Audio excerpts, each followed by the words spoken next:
Hey guys, it's Ernesto and welcome back to yet another video. I hope you guys are having a fantastic day. I'm having a wonderful day. So today I'm going to walk you guys through this very simple, at least I think it was a simple photo shoot. So stay tuned and we can get straight into it.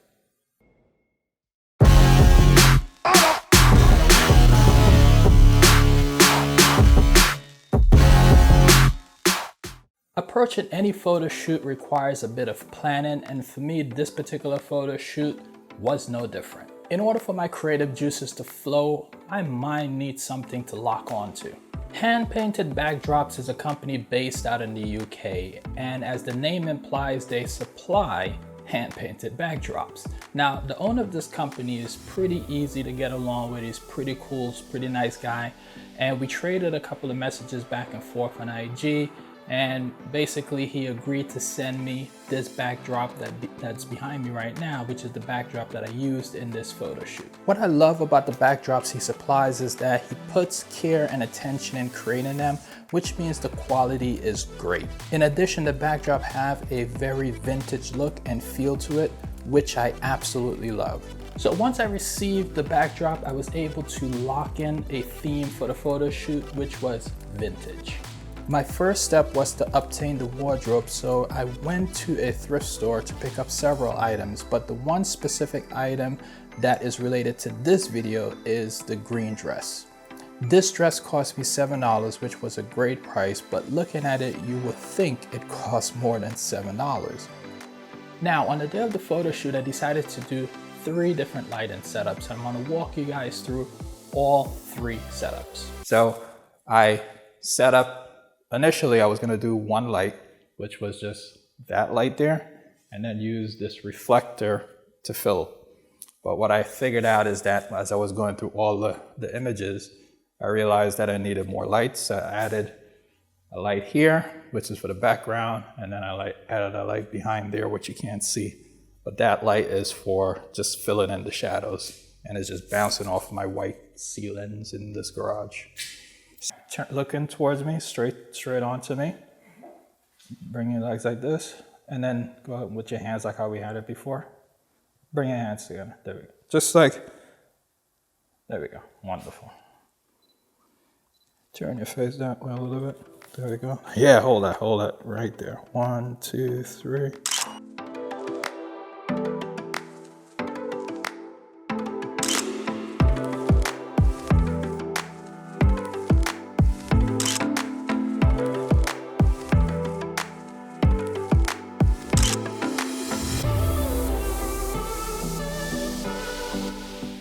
Now in the second setup, all the lights were pretty much in the same position that they were in the first setup, but I did make a few changes. The first thing I believe I did, I'm not really sure about this because I don't remember the details. I believe I may have moved the backdrop light to camera right as opposed to camera left because it was casting a shadow from the additional light I added to the second setup. The additional light that I added had a 7-inch reflector on it with a CTO gel. Now that light was facing towards the subject, directly towards her hair, to add a little bit of hair light. And also basically it was positioned a little bit to camera so that it could add a bit of a light flare to the lens.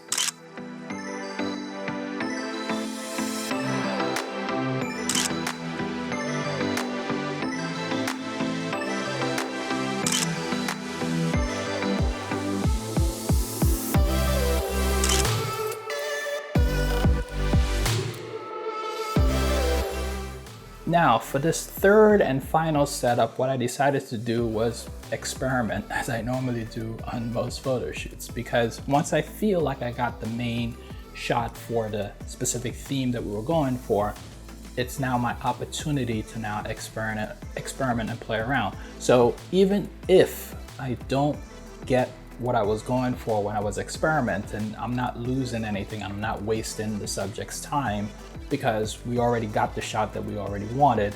And these additional shots is just, you know, if it comes out great, then wonderful. If it don't, then we're not wasting anyone's time.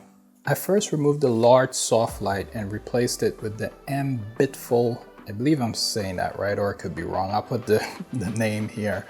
M-Bitful modifier to focus the light, and a gobo so that the light can be focused on the subject's face. The next light that I added was directly behind the backdrop, directly over the backdrop, so that the light could be aiming down towards the subject's hair. Now that light also had a 7-inch reflector on it, and it had a CTO gel. And that light was just acting like a halo of light just blasting down on the subject's hair. The final light was positioned camera left in the lower portion of the subject while aiming at the lower portion of the subject. Now that light had a it had a blue gel on there, had a blue gel, and the only purpose of that light was just to simply fill in the shadows a little bit on that side of the subject, and just to add, a little bit of color in that area. So that's the only purpose of that light. So here are the images from this final setup.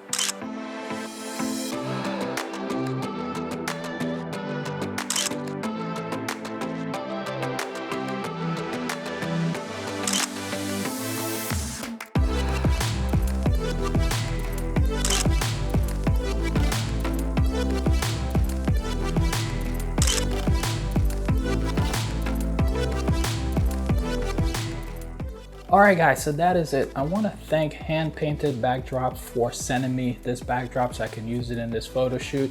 Guys, if you enjoyed this video, please go ahead and give it a big thumbs up. Put some comments down below. Let me know what image in this video was your favorite. If you have any questions about this photo shoot that I may not have covered in this video, go ahead and drop those questions down below and I'll be happy to address them. Guys, please share this video with your friends and family if you believe it will be helpful to them. And if you got this far in this video and you haven't subscribed yet to the channel, well, I'm not forcing you to subscribe, but subscribe if you want to. And I'll see you guys on the next video. Take care. See you on the next one. Now, for the ones that made it to the end of this video, you might be wondering, why am I wearing a hat? Like, I never wear hats. Well, I don't wear hats a lot. But during this pandemic, what I've been doing is cutting my own hair. And I cut my hair and I pretty much messed it up. It looked like a patchy mess up there. So that's why I'm wearing this hat, because I don't want to embarrass myself. So anyways, that's it. Talk to you guys later. Bye.